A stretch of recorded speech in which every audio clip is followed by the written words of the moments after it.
What if a man commits a very heinous crime? Then what would be the punishment for that heinous crime? Many would say it's a prison or capital punishment.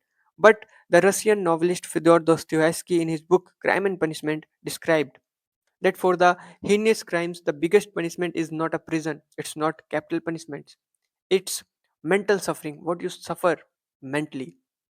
He described this through the character of Raskolnikov, a law student who is suffering from poverty, but he sees a moneylender woman who lends money at higher interest to the poor people and exploits them. So he thinks that what if I kill that woman? I can save many people from the exploitation and poverty. So at some point we can see that Raskolnikov is believing in extraordinary man theory. And what extraordinary man theory says? The extraordinary man theory emphasizes that the extraordinary man can break the moral codes.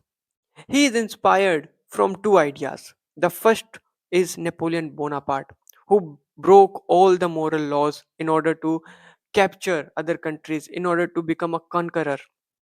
On the other hand, the Fyodor Dostoevsky is framing the character of Raskolnikov, but the Raskolnikov is inspired from the theory of Friedrich Nietzsche, that is Übermans. Übermans means Superman theory.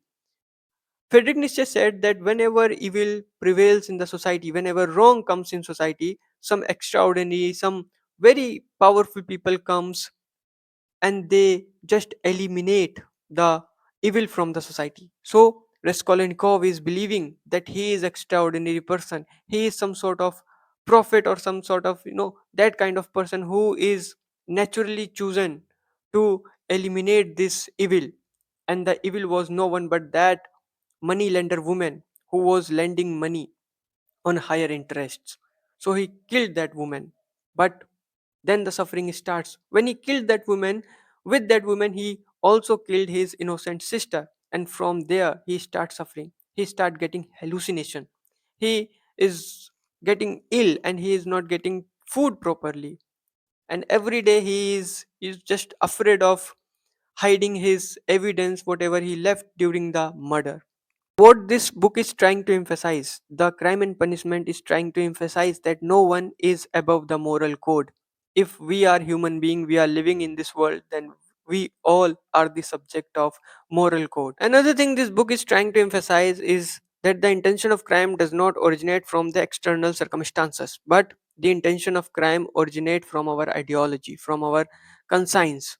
And the most important thing that I found in this book is, as Aristotle said, that humans are social animals. Yes, we are social animals. We need society to thrive ourselves. We need society to flourish our ideas and emotions. But Raskolnikov avoided this. He isolated himself from rest of the society and become a lone wolf. And that is why all problems happened to him. He suffered terribly from his thoughts because he had no one to discuss and to convey his ideas. He became the victim of negative thoughts. Philosophy is great until you wrongly interpret it. The moment you wrongly interpret the philosophy, you will suffer. You will suffer terribly. And that's what happened to Raskolnikov.